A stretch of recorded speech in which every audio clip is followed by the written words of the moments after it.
ओम शांति। 9 जून 2025 के मुरली के महावाक्य हैं। आज के साकार मधुर मुरली के सार में मीठे मीठे प्यारे प्यारे शिव बाबा ने कहा, मीठे बच्चे, तुम सारे विश्व पर शांति का राज्य स्थापन करने वाले बाप के मददगार हो। अभी तुम्हारे सामने सुख शांति की दुनिया है। प्रश्न है, बाप बच्चों को किस लिए पढ़ाते हैं? पढ़ाई का सारा सार क्या है? उत्तर में बाबा ने कहा, बाप अपने बच्चों को स्वर्ग का प्रिंस, विश्व का मालिक बनाने के लिए पढ़ाते हैं। बाप कहते हैं, बच्चे, पढ़ाई का सार है दुनिया की सब बातों को छोड़ दो।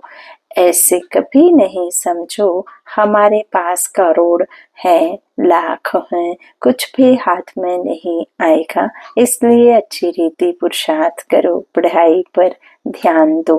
गीत है, आखिर वह दिन आया आज। ओम शांति। बच्चों ने गीत सुना, आखिर विश्व पर शांति का समय आया। सब कहते हैं विश्व में कैसे शांति हो, फिर जो ठीक राय देते हैं उन्हों को इनाम देते हैं। नेहरू भी राय देते थे, शांति तो हुई नहीं, सिर्फ राय देकर चले गए। अभी तुम बच्चों की बुद्धि में है कि कोई समय सारे विश्व भर में सुख शांति संपत्ति आदि थी, यह वह अभी नहीं है, अब फिर होने वाली है। चक्र तो फिरेगा ना। यह तुम संगम युगी ब्राह्मणों की बुद्धि में है। तुम जानते हो भारत फिर सोने का बनना है। भारत को ही गोल्डन स्पैरो, सोने की चिड़िया कहा जाता है। भल महिमा तो करते हैं परंतु सिर्फ कहने मात्र। तुम तो अभी प्रैक्टिकल में पुरुषार्थ कर रहे हो। जानते हो बाकी थोड़े रोज हैं तो यह सब नरक के दुख की बातें भूल जाती हैं। तुम्हारी बुद्धि में अब सुख की दुनिया सामने खड़ी है। जैसे आगे विलायत से आते थे तो समझते थे अभी बाकी थोड़ा समय है पहुंचने में, क्योंकि आगे विलायत में आने में बहुत टाइम लगता था। अभी तो एरोप्लेन में जल्दी पहुंच जाते हैं। अभी तुम बच्चों की बुद्धि में है कि अब हमारे सुख के दिन आने हैं, जिसके लिए पुरुषार्थ कर रहे हैं। बाबा ने पुरुषार्थ भी बहुत सहज बताया है, ड्रामानुसार कल्प पहले मुआफिक। यह सटन है, तुम देवता थे, देवताओं के कितने ढेर के ढेर मंदिर बन रहे हैं। बच्चे जानते हैं यह मंदिर आदि बनाकर क्या करेंगे, बाकी दिन कितने हैं। तुम बच्चे नॉलेज की अथॉरिटी हो। कहा भी जाता है परमपिता परमात्मा सर्वशक्तिमान ऑलमाइटी अथॉरिटी है। तुम ज्ञान की अथॉरिटी हो, वह है भक्ति की अथॉरिटी। बाप को कहा जाता है ऑलमाइटी अथॉरिटी। तुम बच्चे नंबरवार पुरुषार्थ अनुसार बन रहे हो। तुमको सृष्टि के आदि मध्य अंत का ज्ञान है। जानते हो हम पुरुषार्थ कर रहे हैं बाप से वर्षा पाने का। जो भक्ति की अथॉरिटी है वो सबको भक्ति ही सुनाते हैं। तुम ज्ञान की अथॉरिटी हो तो ज्ञान ही सुनाते हो। सतयुग में भक्ति होती ही नहीं, पुजारी एक भी होता नहीं, पूज्य ही पूज्य हैं। आधा कल्प है पूज्य, आधा कल्प है पुजारी। भारतवासियों के लिए ही पूजित थे तो स्वर्ग था, अभी भारत नरक है, क्योंकि अभी भारत पुजारी है तो नरक है। तुम बच्चे अब प्रैक्टिकल लाइफ बना रहे हो। नंबरवार पुरुषार्थ अनुसार सबको समझाते रहते हो और बुद्धि को वृद्धि को पाते रहते हो। ड्रामा में पहले से ही नोंद है। ड्रामा तुमको पुरुषार्थ कराते रहते हैं, तुम करते रहते हो। जानते हो ड्रामा में हमारा अविनाशी पार्ट है। दुनिया इन बातों को क्या जाने, हमारा ही ड्रामा में पार्ट है। जो कहेगा वही समझेगा ना कि कैसे हमारा ड्रामा में पार्ट है। यह सृष्टि चक्र फिरता ही रहता है। यह वर्ल्ड की हिस्ट्री ज्योग्राफी तुम्हारे सिवाय और कोई को मालूम नहीं है। उच्च कौन है दुनिया में कोई नहीं जानते। ऋषि मुनि आदि भी कहते थे हम नहीं जानते, नीति नीति कहते थे ना। अभी तुम बच्चे तो जानते हो वह रचता बाप है और हमको पढ़ा रहे हैं। यह भी बाबा ने बार बार समझाया है कि यहाँ जब बैठते हो तो देही अभिमानी होकर बैठो। एक बाप ही राजयोग सिखाते हैं और वर्ल्ड की हिस्ट्री ज्योग्राफी समझाते हैं।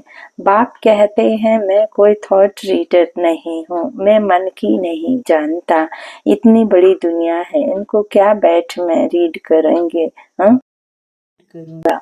बाप तो खुद कहते हैं मैं ड्रामा की नोंद अनुसार आता हूँ तुम्हें पावन बनाने।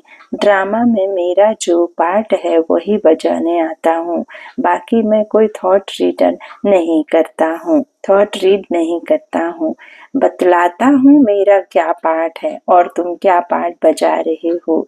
तुम यह नॉलेज सीख कर दूसरों को सिखला रहे हो।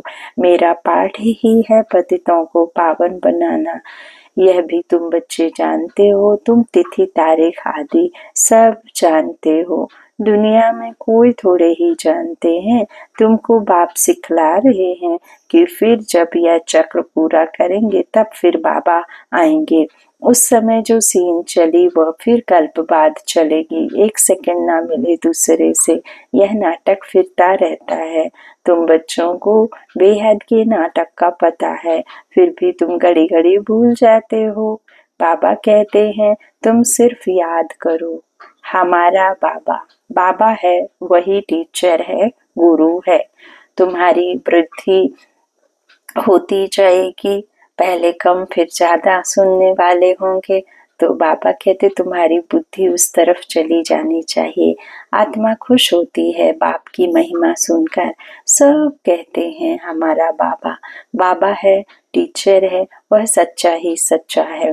पढ़ाई भी सच्ची हुई, सच्ची और पूरी है। उन मनुष्यों की पढ़ाई अधूरी है तो तुम बच्चों की बुद्धि में कितनी खुशी होनी चाहिए। बड़ा इम्तिहान पास करने वालों की बुद्धि में जास्ती खुशी रहती है। तुम कितना ऊंच पढ़ते हो तो कितनी कपारी खुशी होनी चाहिए। भगवान बाबा बेहद का बाप हमको पढ़ा रहे हैं। तुम्हारे रोमांच खड़े हो जाने चाहिए। वही एपिसोड रिपीट हो रहा है, सिवाय तुम्हारे किसको पता नहीं है। कल्प की आयु ही बढ़ा दी है। तुम्हारी बुद्धि में अब 5000 वर्ष की सारी स्टोरी चक्र खाती रहती है, जिसको ही स्वदर्शन चक्र कहा जाता है। बच्चे कहते हैं बाबा तूफान बहुत आते हैं, हम भूल जाते हैं। बाबा कहते हैं तुम किसको भूल जाते हो। बाप जो तुमको डबल से ताज विश्व का मालिक बनाते हैं, उनको तुम कैसे भूलते हो। दूसरे किसको नहीं भूलते हो, स्त्री बाल बच्चे चाचा मामा मित्र संबंधी आदि सब याद है। बाकी इस बात को तुम भूलते क्यों हो। तुम्हारी युद्ध इस याद में है, जितना हो सके याद करना है। बच्चों को अपनी उन्नति के लिए सवेरे सवेरे उठ बाप की याद में सैर करनी है। तुम छतों पर बाहर ठंडी हवा में चले जाओ, यहाँ ही आकर बैठना कोई जरूरी नहीं है। बाहर भी तो जा सकते हो। सवेरे के टाइम कोई डर आदि की बात नहीं रहती है। बाहर में जाकर पैदल करो, आपस में यही बातें करते रहो। देखें कौन बाबा को जास्ती याद करते हैं, फिर बताना चाहिए कितना समय हमने याद किया। बाकी समय हमारी बुद्धि कहाँ कहाँ गई, इसको कहा जाता है 1-2 में उन्नति को पाना। नोट करो कितना समय बाप को याद किया। बाबा की जो प्रैक्टिकल है वह बतलाते हैं। याद में तुम 1 घंटा पैदल करो तो भी टांगे थकेंगी नहीं। याद से तुम्हारे कितने पाप कट जाएंगे, चक्र को तो तुम जानते हो। रात दिन तुमको अब यही बुद्धि में है कि हम अभी घर जाते हैं। पुरुषार्थ करते हो। कलयुगी मनुष्यों को जरा भी पता नहीं है मुक्ति के लिए कितनी भक्ति करते रहते हैं। अनेक मतें हैं। तुम ब्राह्मणों की है ही एक मत, जो ब्राह्मण बनते हैं उन सब की है श्रीमत। तुम बाप की श्रीमत से देवता बनते हो, देवताओं की कोई श्रीमत नहीं है। श्रीमत अभी की है, अभी ही तुम ब्राह्मणों को मिलती है। भगवान है ही निराकार जो तुमको राजयोग सिखलाते हैं, जिससे तुम अपना राज्य भाग्य ले कितना ऊंच विश्व का मालिक बनते हो। भक्ति मार्ग के वेद शास्त्र आदि कितने ढेर के ढेर हैं, परंतु काम की सिर्फ एक गीता ही है। भगवान आकर राजयोग सिखलाते हैं, उनको ही गीता कहा जाता है।